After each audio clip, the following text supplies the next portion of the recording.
झारखंड शिक्षक पात्रता परीक्षा 2024 यानी कि जेटेट। तो दोस्तों आपका इंतजार की घड़ी समाप्त हो गई। जेटेट का फॉर्म आ चुका है, अब आप फॉर्म भर दीजिए। तो दोस्तों उसी के रिगार्डिंग हम बात करने वाले हैं कि जेटेट के लिए योग्यता क्या है, यानी आपकी क्वालिफिकेशन क्या होनी चाहिए, उम्र क्या होनी चाहिए, फॉर्म अप्लाई करने की तिथि क्या है, कब से कब तक आप फॉर्म भर सकते हैं, परीक्षा शुल्क यानी कि एग्ज़ाम के लिए कितना आपको पेमेंट करना होगा, सिलेबस क्या रहेगा जेटेट का, परीक्षा अवधि यानी कि कितना टाइम तक आपको परीक्षा देना है, और इसमें क्या क्या चेंजिंग किए गए यानी कि 2012 और 2016 दो बार जेटेट का आयोजन किया गया है। तो उसमें और अभी में क्या अंतर है, क्या क्या बदलाव विशेष किया गया दोस्तों, उसी के रिगार्डिंग बात करेंगे, पूरे विस्तृत जानकारी बात करेंगे संपूर्ण विश्लेषण के साथ। तो दोस्तों उसके पहले मैं बता दूं, आज जो है प्रमुख अखबारों में सभी में लगभग दे दिया है झारखंड शिक्षक पात्रता परीक्षा के विषय में कि होने वाली है, उसका फॉर्म आ चुका है। तो दोस्तों कुछ आपको न्यूज़पेपर दिखाता हूँ। देखिए दोस्तों इस न्यूज़पेपर के माध्यम से लिखा हुआ है 7 साल बाद शिक्षक पात्रता परीक्षा के लिए मांगे गए आवेदन, यानी कि इसके पहले जस्ट 2016 में हुआ था, उसके बाद अभी होने जा रहा है। तो ये 2016 में हुआ था, वही चीज़ लिख रहा है दोस्तों। राज्य में 7 साल बाद इस वर्ष झारखंड शिक्षक पात्रता परीक्षा यानी कि जेटेट होगी। झारखंड एकेडमिक काउंसिल यानी कि इसका जो परीक्षा को जो है झारखंड एकेडमिक काउंसिल कराती है, जैक कराती है, ने परीक्षा की प्रक्रिया शुरू कर दी है। इस संबंध में शुक्रवार को दिशा निर्देश जारी कर दिया गया है, यानी कि किस प्रकार से आपको फॉर्म भरना है, क्या क्या चीज़ें हैं, इसके लिए इंस्ट्रक्शन दे दिया गया है। तो दोस्तों जैक द्वारा जारी पत्र के अनुसार जेटेट के लिए अभ्यर्थी 23 जुलाई से 22 अगस्त तक आवेदन जमा कर सकेंगे। दोस्तों आपका यहाँ पर डेट भी दिया हुआ है, 23 जुलाई से लेकर 22 अगस्त, यानी कि लगभग 1 महीना का समय दिया गया है जेटेट आयोजन यानी परीक्षा का फॉर्म भरने के लिए। आवेदन झारखंड जैक की वेबसाइट www.jac.झारखंड.gov.in/जैक के माध्यम से जमा होगा। तो दोस्तों जैसा कि आपको पता है ऑनलाइन फॉर्म आवेदन किए जाएंगे जेटेट का। राज्य में पिछली बार शिक्षक पात्रता परीक्षा वर्ष 2016 में हुई थी, जैसा कि मैंने आपको पहले बताया दोस्तों 2016 में हुआ था। इस वर्ष परीक्षा के लिए उम्र सीमा में 7 वर्ष की छूट मिल सकेगी। तो दोस्तों जैसा कि आपको पता है जितना साल आपको गवर्नमेंट एग्ज़ाम नहीं ले पाती है उतना ही उस साल का उम्र में छूट मिलता है। सामान्य वर्ग के लिए 60% अंक लाना अनिवार्य है। तो दोस्तों इसके रिगार्डिंग हम बताएंगे टोटल कि आखिर कितना कितना अंक लाना होगा। कक्षा 1 से 5 व 6 से 8 के लिए अलग अलग परीक्षा ली जाएगी। दोस्तों आपको ये पता है कि 2 लेवल का होता है, लेवल 1 और लेवल 2। लेवल 1 में आता है 1 to 5 के लिए और लेवल 2 में आता है 6 to 8 के लिए। सामान्य वर्ग के लिए न्यूनतम 60% अंक लाना अनिवार्य होगा। वहीं सभी कैटेगरी को अलग अलग छूट का प्रावधान किया गया है। दोस्तों एक दूसरा न्यूज़पेपर में देख सकते हैं दोस्तों, लिखा हुआ है टीईटी के लिए 23 से करें आवेदन। झारखंड में 8 साल बाद शिक्षक पात्रता परीक्षा के लिए 23 जुलाई से 22 अगस्त तक ऑनलाइन आवेदन भरे जा सकेंगे। तो दोस्तों वही चीज़ है जो कि पहले का भी न्यूज़पेपर में दिया हुआ है। दोस्तों झारखंड एकेडमिक काउंसिल ने शुक्रवार को विज्ञापन जारी किया है। तो विज्ञापन जारी हो चुका है दोस्तों, झारखंड एकेडमिक काउंसिल के द्वारा वही परीक्षा लेती है जेटेट का। पहली से 5वीं और छठी से 8वीं की अलग अलग पात्रता परीक्षा होगी, जैसा कि आपको मैंने पहले बताया दोस्तों। उसके लिए अलग क्वालिफिकेशन चाहिए, 1 to 5 के लिए और 6 to 8 के लिए अलग चाहिए। डीएलएड और बीएड प्रशिक्षित अभ्यर्थी ही आवेदन कर सकेंगे। इसमें ट्रेनिंग होना जरूरी है, ट्रेन टीचर होना जरूरी है दोस्तों। SC ST पिछड़ा वर्ग, अत्यंत पिछड़ा वर्ग और दिव्यांग कोटि के अभ्यर्थियों को निर्धारित शैक्षणिक और प्रशासनिक प्राप्तांक में 5% की छूट मिलेगी। दोस्तों 5% और 7% की यहाँ पे छूट का प्रावधान किया गया है। अब चलते हैं डायरेक्ट दोस्तों कि क्या विज्ञापन में कहा जा रहा है। तो दोस्तों आप देख सकते हैं ये रहा झारखंड शिक्षक पात्रता परीक्षा का विज्ञापन। तो दोस्तों आपको मैं बता दूं विज्ञापन का संख्या है 30/2024 है। यहाँ पे सबसे बड़ी बात दोस्तों भारत का नागरिक को लिखा हुआ है, यानी कि पूरे भारत का लोग यहाँ पे फॉर्म भरने वाले हैं। उसमें कुछ कंडीशन है, आपराधिक मामले में सक्षम न्यायालय द्वारा दोषी सिद्ध नहीं होना चाहिए, शैक्षणिक एवं प्रशैक्षणिक योग्यताएं होनी चाहिए। तो मैं आपको बता दूं दोस्तों 1 to 5 के लिए और 6 to 8 के लिए क्या है। तो 1 to 5 में बीएड वाले फॉर्म नहीं भर सकते हैं, यहाँ पर डीएलएड भर सकते हैं, जिसको कि डीएलएड को पीटीडी भी का बोला जाता है, बीटी भी बोला जाता है, प्राइमरी टीचर ट्रेनिंग, ये सब बहुत सारा नाम से जाना जाता है। यानी कि जिनका द्विवर्ष है, डिप्लोमा है, यानी कि डीएलएड जो है कि वो फॉर्म भर सकते हैं दोस्तों। इसमें जो है इंटीग्रेटेड कोर्स को भी यहाँ पर शामिल कर दिया गया है, जो कि एनसीटी के गाइडलाइंस में जो भी चीज़ें हैं सबको शामिल किया गया है इस बार दोस्तों 1 to 5 में। लेकिन बीएड को यहाँ पर मौका नहीं दिया गया है 1 to 5 में। अब बात करते हैं 6 to 8 का। दोस्तों मैं एक चीज़ और बता दूँ, ये जो झारखंड शिक्षक पात्रता परीक्षा अभी तक 2 बार हुई है, 2013 और 2016 में, जिसका विज्ञापन 2013 का विज्ञापन निकला था 2012 में, जबकि 2016 का विज्ञापन 2016 में ही निकला था दोस्तों। तो वहाँ पे जो है वहाँ पर भी बीएड को मौका नहीं दिया गया था। 2018 के नियम के अनुसार जो है बीएड को मौका मिलने वाला था 1 to 5 में, लेकिन उसके बीच में जो है जेटेट का आयोजन नहीं किया गया। मिला जुला कहते हैं बीएड को अभी तक ना मिला था, और इस बार भी जो है बीएड को 1 to 5 में मौका नहीं मिला है। अब बात करते हैं दोस्तों शैक्षणिक एवं प्रशैक्षणिक योग्यता के विषय में। तो जो ये 1 to 5 में मान लीजिए इंटरमीडिएट में आपका 50% है, ठीक है, तो आप जो है आवेदन कर सकते हैं 1 to 5 के लिए। लेकिन दोस्तों यदि आप वहीं पर आप जो है ये सब कैटेगरी आप दे सकते हैं, अनुसूचित जाति, अनुसूचित जनजाति, पिछड़ा वर्ग 1, पिछड़ा वर्ग 2 एवं दिव्यांग कोटि का अभ्यर्थियों के लिए 5% के यहाँ पर छूट दिया गया है। साथ ही साथ दोस्तों आपको मैं बता दूं, यदि कमज़ोर जनजातीय समूह के लोग हैं उनको 5% ही नहीं बल्कि 7% की छूट दिया गया है। यानी कि 50% की जगह में 45% भी इंटरमीडिएट में है तो आप फॉर्म को भर सकते हैं। वहीं अब बात किया जाता है कि कमज़ोर जनजातीय समूह, जिसको PVGT कहा जाता है, इसमें आपके इस कैटेगरी में आते हैं तो आपको 7% की छूट दिया गया है। यानी कि आपका 43% भी है इंटरमीडिएट में, तो आप 1 to 5 के लिए जो है फॉर्म भर सकते हैं। तो दोस्तों इस प्रकार की छूट दिया गया है, जो कि बहुत अच्छी बात है, जो पहले से भी ये प्रावधान किया गया था दोस्तों। बात करते हैं 6 to 8 में। तो 6 to 8 में उसी प्रकार से आपको जो है ग्रेजुएशन में 50% होना जरूरी होता है जनरल को, लेकिन ओबीसी, SC, ST इसी प्रकार से जो है आपका कैटेगरी वाइज 5% का छूट दिया गया है, और कमज़ोर जनजातीय समूह को भी यहाँ पर भी 7% की छूट मिला हुआ है दोस्तों। यानी कि फॉर्म भरने में किसी को कोई दिक्कत नहीं होगा, इसलिए कि जब आप ग्रेजुएशन करते हैं उसमें भी आपको जो है न्यूनतम वो % होता है, तभी आप ग्रेजुएशन कर पाते हैं, अन्यथा आप ग्रेजुएशन नहीं कर पाते, ग्रेजुएशन की डिग्री नहीं मिल पाती है दोस्तों। तो दोस्तों इस प्रकार से आप देख सकते हैं कि ये क्या है। अच्छा, इस परीक्षा को लेने में आपका सर्टिफिकेट की पूरी तरह से वेरिफिकेशन नहीं कर पाती है गवर्नमेंट, या फिर कहें जैक नहीं कर पाती है, तो इसमें स्पष्ट किया गया है कि आप परीक्षा लिख लिए और पास कर गए, इसका मतलब ये नहीं होता है कि आपके पास सब योग्यता था, पूरा क्लियर था, तभी जाके आप जो है फॉर्म भरे थे और पास किए, ऐसा नहीं है। यानी कि सर्टिफिकेट ये मतलब पता चलेगा कि सर्टिफिकेट जांच बाद में होगी, उससे पता चलेगा कि आप योग्य हैं या नहीं है। सिर्फ जो है ये जेटेट पास कर जाने से आपका ये नहीं क्लियर हो जाता है कि आपका सर्टिफिकेट भी उसका योग्यता पूरा आप धारण कर रहे हैं। तो ये दोस्तों ये क्लियर करके यहाँ पे लिखा हुआ है, ठीक है।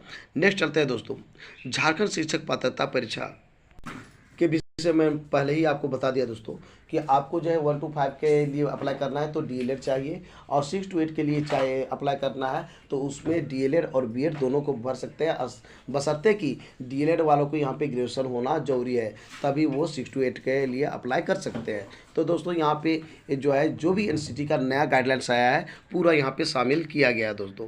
अब बात करते हैं यहाँ पे कि जैसे जो होगी लेवल 1 और लेवल 2 के एग्ज़ाम कितने की टाइम की होगी। तो दोस्तों पहले तो टाइम बढ़ा दिया गया था, लेकिन अब फिर से वही टाइम दिया गया है, अढ़ाई घंटा की होगी, चाहे तो 1 to 5 बात करें या फिर 6 to 8 का बात करें। लेकिन दोस्तों यहाँ पर एक छूट दिया गया है, जो भी दृष्टिबाधित दिव्यांग है तो उनको जो है 30 मिनट का अतिरिक्त समय मिलेगा, यानी कि उनको 3 घंटा समय मिलेगा। तो आपको जैसे कि पता है दोस्तों, यहाँ पर जो प्रश्न जो होता है वो आपका 150 प्रश्न रहता है 150 में आपको जो है 2.5 घंटा मिल रहा है, यानी कि 150 आपका मिनट भी मिल रहा है, यानी प्रति क्वेश्चन आपका जो है 1 मिनट का समय दिया जाएगा दोस्तों। तो इस प्रकार से आप समझ गए होंगे कि आपको किस प्रकार से तैयारी करना है। नहीं तो दोस्तों तैयारी आपको उसी प्रकार से करना है। 1 to 5 का लेवल का अलग लेवल है, 6 to 8 का लेवल अलग है। जैसा कि आपने देखा होगा झारखंड सहायक आचार्य में क्या हुआ कि 1 to 5 और 6 to 8 में दोनों का लेवल अलग अलग था। भले ही चैप्टर कुछ अलग अलग थे, सेम थे, लेकिन जो है कठिनाई का स्तर जो है 1 to 5 में अलग है और 6 to 8 में अलग है। कहने का मतलब है 1 to 5 का यदि आप फॉर्म भरते हैं तो वैसी स्थिति में वहाँ जो प्रश्न पूछा जाएगा आपका इंटरमीडिएट लेवल का होगा, जबकि 6 to 8 के लिए जो है आपका जो है ग्रेजुएशन लेवल का प्रश्न पूछा जाएगा। यहाँ पर क्लियर किया गया है दोस्तों, देख सकते हैं। कहा गया है प्राथमिक विद्यालय स्तर के लिए पात्रता जांच परीक्षा के प्रश्न एनसीईआरटी या फिर सीबीएसई एवं राज्य सरकार द्वारा अनुमोदित पाठ्यक्रम के अंतर्गत कक्षा 11 एवं 12 के सिलेबस के अनुसार आधारित है। इनकी कठिनाई का स्तर अधिकतम स्तर 10+2 या उच्चतर माध्यमिक या समकक्ष होगी।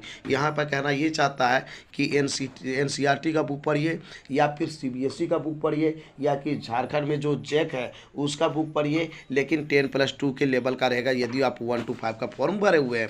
वहीं कहा गया है यदि आप 6 to 8 के लिए जो फॉर्म भरे हुए हैं दोस्तों, तो वैसी स्थिति में आपका जो प्रश्न का कठिनाई का स्तर जो होगा वो ग्रेजुएशन लेवल का होगा। देख सकते हैं उच्च प्राथमिक कहा गया है आपका 6 to 8 को, प्राथमिक विद्यालय कहा गया है 1 to 5 को।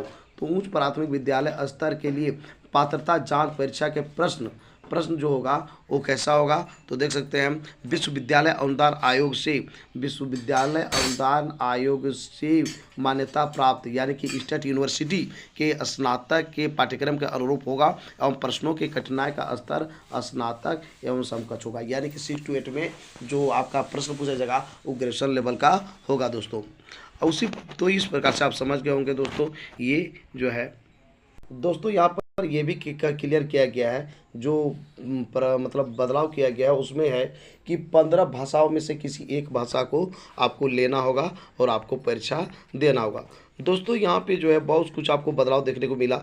बदलाव ये देखने को मिला कि जैसे आपको पहले से पता है दोस्तों कि पहले जो एग्ज़ाम होती थी या फिर जो आपका सेंट्रल लेवल का ये या फिर ऑल इंडिया पे बात करते हैं तो उसमें क्या है एग्रीगेट यानी सभी सब्जेक्ट को मिला जुला करके आपको एग्रीगेट मार्क्स उठाना पड़ता है। लेकिन यहाँ पे जो है पूरा इंडिया में एक ही ये झारखंड राज्य है जिसमें नया नियम निकाला गया है। नया नियम ये है कि सभी विषयों में आपको पास करना जरूरी है। यदि आप कितना भी ज़्यादा अंक लाते हैं और सभी विषयों में आप पास नहीं करते हैं, किसी भी एक सब्जेक्ट में आप फेल कर जाते हैं, तो वैसी स्थिति में आपका जो है यहाँ पे जो है सर्टिफिकेट नहीं मिलेगी, यानी जेटेड पास नहीं कहलाएंगे। कहने का मतलब है कि 5 सब्जेक्ट की एग्जाम होगी तो 5 सब्जेक्ट में 5 में पास करना आपको जरूरी है, चाहे तो क्लास 1 to 5 का फॉर्म भरिए या 6 to 8 का भरिए। तो दोस्तों उसके साथ ही क्या नियम है देखिए, जैसे कि आपको यहाँ पर दिखाई पड़ रहा होगा दोस्तों, ये है कि परीक्षा के उत्तीर्णता हेतु निम्नवत प्रतिशत अंक लाना अनिवार्य होगा।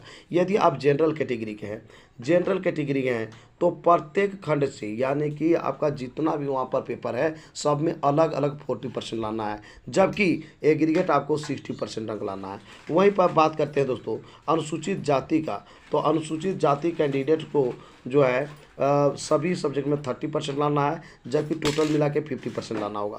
अनुसूचित जनजाति की बात करेंगे तो उसी प्रकार से आप देख सकते हैं 30% लाना है सभी सब्जेक्ट में और 50% जो है टोटल में लाना है। उसी प्रकार से आदिम जनजाति का भी वही है ना। अत्यंत पिछड़ा वर्ग का बात करते हैं तो उसको 35% सभी सब्जेक्ट में लाना है अलग अलग, और 55% जो है दोस्तों कुल मिलाकर लाना है। अब बात करते हैं हम पिछड़ा वर्ग 2 का, तो ये 35% जो है अलग अलग लाना है, जबकि टोटल एग्रीगेट 55% लाना है। आर्थिक रूप से कमज़ोर जो कैंडिडेट है उनको भी 35% अलग अलग लाना है सभी सब्जेक्ट में, और कुल मिलाकर के 55% लाना है।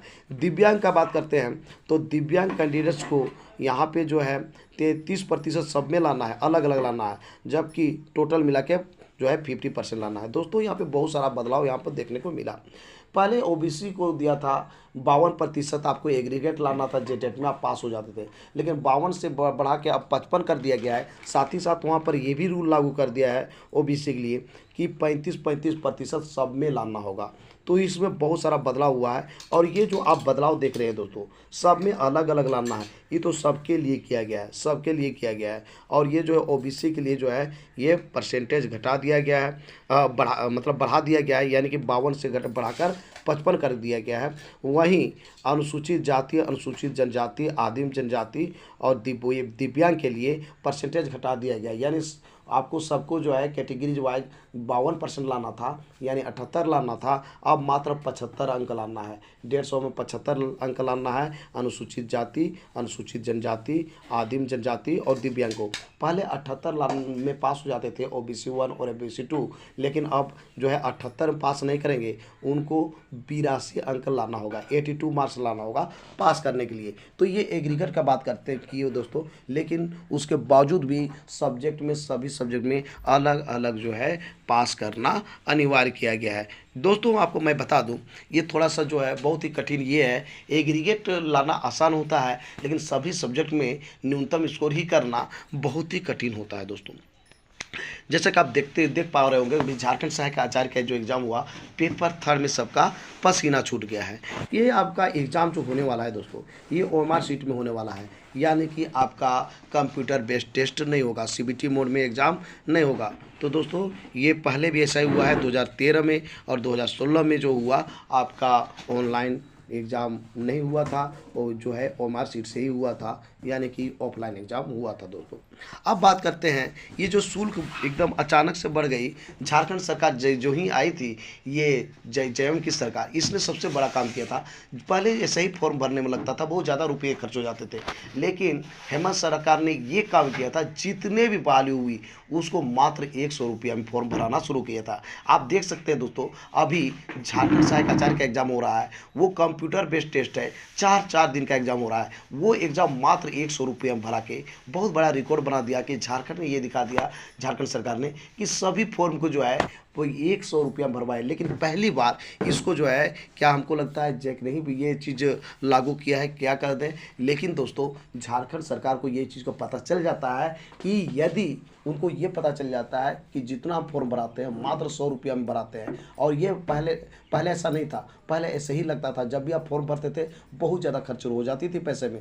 लेकिन झारखंड सरकार की जो जेएम सरकार आई, इसने जो है सभी फॉर्म को 100 रुपया में भराना शुरू कर दिया, यानी कि यहाँ पे जो है कैंडिडेट्स को बहुत बड़ा राहत मिली थी। लेकिन पहली बार जो है अभी जेएम की सरकार में यही एक पहला फॉर्म है जिसमें इतना फॉर्म आपको जो है परीक्षा शुल्क देना पड़ रहा है। यदि ये वीडियो को आप जेएम तक पहुंचाते हैं और यदि पता चल जाती है विशेष करके झारखंड के जो मुख्यमंत्री है हेमंत सोरेन को, तो निश्चित तौर पर ये जो है आप देख रहे हैं 1300, 700, 800, 600, ये सिर्फ और सिर्फ आपको 100 रुपया लगेगा, या फिर उससे कम 50 रुपया लगेगा। और जो ये आपका हैंडीकैप कैंडिडेट है उनको फॉर्म भरने में पैसा भी नहीं लगेगा। तो दोस्तों ये बदलाव निश्चित तौर पर होगा। इस वीडियो को जरूर आप शेयर कीजिएगा दोस्तों, जिससे कि हेमंत सोरेन जो मुख्यमंत्री हैं उनको पता चल जाए और इसमें निश्चित तौर पर बदलाव किया जाएगा। क्योंकि यही पहला जो एग्ज़ाम है, जब जेएम सरकार बनी है तो इतनी जो है लग रही है एग्ज़ाम शुल्क, यानी कि परीक्षा शुल्क। दोस्तों आप देख सकते हैं, यदि 1 to 5 के लिए समान जाति का कोई कैटेगरी फॉर्म भरते हैं तो दोस्तों उनको जो है 1300 रुपया लगेगा। उच्च प्राथमिक के लिए वो फॉर्म भरते हैं तो 1300 रुपया लगेगा, यानी कि 1 to 5 का सिर्फ भरिए तो 1300, 6 to 8 का भी सिर्फ एक ही पेपर भरिए तो 1300 लगेगा। लेकिन यदि आप दोनों को भरते हैं, 1 to 5 का भी भरते हैं और 6 to 8 का भी भरते हैं, तो मात्र 1500 में फॉर्म भरा जाएगा। वहीं पर बात करते हैं अनुसूचित जाति का, तो 700 रुपया लगेगा एक फॉर्म भरिएगा, तो चाहे तो 1 to 5 का भरिए या 6 to 8 का भरिए 700, लेकिन दोनों को भरिएगा तो आपको लगेगा 800 रुपया दोस्तों। अनुसूचित जनजाति का भी वही हाल है कि 700 एक फॉर्म भरिए, 700 6 to 8 का या 1 to 5 का भरिए 700 रुपया लगेगा, लेकिन दोनों मिला के भरिएगा तो 800 में आपका फॉर्म भरा जाएगा। आदिम जनजाति का बात करते हैं तो कोई एक फॉर्म भरिएगा 1 to 5 और 6 to 8 में से, तो आपको 500 रुपया लगेगा, लेकिन दोनों को आप फॉर्म भरिएगा तो आपको जो है 600 रुपया में आपका फॉर्म भरा जाता है दोस्तों। उसी प्रकार से बात करते हैं अत्यंत पिछड़ा वर्ग, यानी कि ओबीसी 1 और ओबीसी 2 दोनों का बात कर रहे हैं। एक फॉर्म भरिएगा दोस्तों तो आपको 1300 रुपया लगेगा। वाह रे वाह, इतना पैसा। और जो है या फिर 6 to 8 का फॉर्म भरिए, 1 to 5 का भरिए या फिर 6 to 8 का भरिए। OBC 1 और OBC 2 के लिए 1300 रुपया लगेगा, 1300। और यदि दोनों को आप फॉर्म भरिएगा तो 1500 रुपया लगेगा दोस्तों। तो ये काफ़ी रुपया लगने वाली है। आर्थिक रूप से कमज़ोर वर्ग के EWS जिसको कहते हैं हम लोग, वो जो है 1300 रुपया लगेगा, चाहे पेपर 1 का 1 to 5 भरिए या 6 to 8 भरिए। लेकिन दोनों का फॉर्म भरिएगा तो 1500 रुपया लगेगा। दिव्यांग कैंडिडेट का बात करते हैं तो पेपर 1 भरिए या पेपर 2 भरिए, दोनों से में कोई एक फॉर्म भरिएगा तो आपको 700 रुपया लगेगा। वहीं दोनों फॉर्म भरिएगा दोस्तों तो आपको 800 रुपया में फॉर्म भरा जाएगा। तो दोस्तों इस प्रकार से थी कि आपको जो है जो इतना रुपया लगने जा रहा है। दोस्तों यहाँ पे दो चीज़ कह रहा है। पहला ये कह रहा है कि आप जो फॉर्म भरे बहुत ही जो है ध्यानपूर्वक भरें। किसी प्रकार का प्रॉब्लम होती है, आप गलत भरते हैं तो उसके लिए जैक जिम्मेवार नहीं होगा। साथ ही साथ ये कह रहा है कि आप जो फॉर्म भरिएगा सिर्फ और सिर्फ ऑनलाइन होना चाहिए, ऑनलाइन के सिवाय ऑफलाइन आपको भरना नहीं है। जैसा कि आपको पता है दोस्तों 2013 और 2016 में 2 बार फॉर्म जो भराई आपका जेटेट का, तो उसमें से आपको जो है सिर्फ और सिर्फ ऑफलाइन भराई थी, ऑनलाइन फॉर्म नहीं भराया था। पहली बार जेटेट के लिए ये जो है इस बार 2024 में आपका ऑनलाइन फॉर्म भराने वाली है दोस्तों। आपका जो प्रवेश पत्र है दोस्तों, प्रवेश पत्र जो एडमिट कार्ड जारी होगा जेटेट के लिए तो वो आपका ऑनलाइन होगा। ऑफलाइन से उम्मीद नहीं करना है। यहाँ ऑलरेडी कह रहा है कि आपको जो ऑनलाइन भेजा जाएगा किसी अन्य माध्यम से आपको या फिर डाक माध्यम से भेजा नहीं जाएगा, स्पष्ट क्लियर कह रहा है दोस्तों। इसलिए आप जिस प्रकार से ऑनलाइन फॉर्म भरिएगा, ऑनलाइन आपको जो है एडमिट कार्ड भी डाउनलोड करना होगा दोस्तों। तो इस प्रकार से आप देख सकते हैं सारी चीज़ें। दोस्तों यहाँ पर स्पष्ट रूप से कह रहा है कि जो भी आपकी जो ये फॉर्म भर रहे हैं इसमें किसी प्रकार का आपका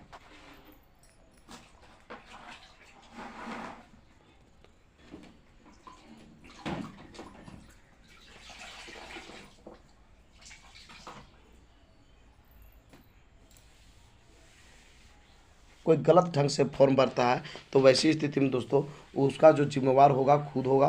साथ ही साथ कदाचार के में आप पकड़ा जाते हैं तो वैसी स्थिति में क्या होगा दोस्तों कि आपका जो है अभितित्व जो कैंडिडेचर है वो समाप्त कर दिया जाएगा। और आपका जो है क्या किया जाएगा कि आपको 2 साल के लिए है ना 2 परीक्षा तक क्या कर अगले 2 परीक्षा तक आपको परीक्षा में जो है समय शामिल नहीं किया जा सकता है दोस्तों। तो दोस्तों ये भी कहा गया है कि जो भी कैंडिडेट्स फॉर्म भरेंगे उसके लिए ये कहा गया दोस्तों इसका जो वैलिडिटी होगा, इसका जो वैलिडिटी के विषय में कहा गया, सफल उम्मीदवारों के प्रमाण पत्रों की वैधता उनके शैक्षणिक प्रशासनिक उपाधियों एवं अन्य वांछित प्रमाण पत्रों की प्रामाणिकता या फिर सत्यता के फलाफल पर निर्भर या फिर प्रभावित करेगा। दोस्तों ये स्पष्ट तौर पर इस बार लिख दिया है, जिससे आप देख पा रहे होंगे लोग इस पर जो है केस नहीं कर पाते। यही कारण से इसको जो है मोटे मोटे शब्द की जो है विज्ञापन तैयारी करने में पूरी सावधानी बरती गई है। फिर भी झारखंड अधिविद्य परिषद भूल सुधार या टाइपिंग भूल सुधार का अधिकार अपने पास सुरक्षित रखता है। यानी कि किसी प्रकार का त्रुटि हो गया तो दोस्तों ये पूरी सावधानी के साथ जो है ये टाइपिंग वगैरह किए हैं, विज्ञापन तैयार किए हैं, किसी प्रकार का त्रुटि हो जाता है तो जैक जिम्मेवार नहीं है, स्पष्ट तौर पर कहा हुआ है। तो दोस्तों आपको पता है कि 23/7/2024 से लेकर 22/8/2024 तक आपको फॉर्म भरना है। आप जेटेट का फॉर्म भर दीजिए, फिर फॉर्म भरने के बाद बात करते हैं। तो दोस्तों आज का मेरा ये वीडियो आपको कैसा लगा जरूर हमें बताएं इस वीडियो कमेंट बॉक्स में। यदि ये वीडियो आपको अच्छा लगा दोस्तों तो इस वीडियो कर दीजिए लाइक, चैनल को कर दीजिए सब्सक्राइब और ज़्यादा से ज़्यादा दोस्तों को इस वीडियो कर दीजिए शेयर। दोस्तों फिर मिलते हैं एक नए और ऑथेंटिक वीडियो के साथ, तब तक के लिए हमें इजाज़त दीजिए। धन्यवाद।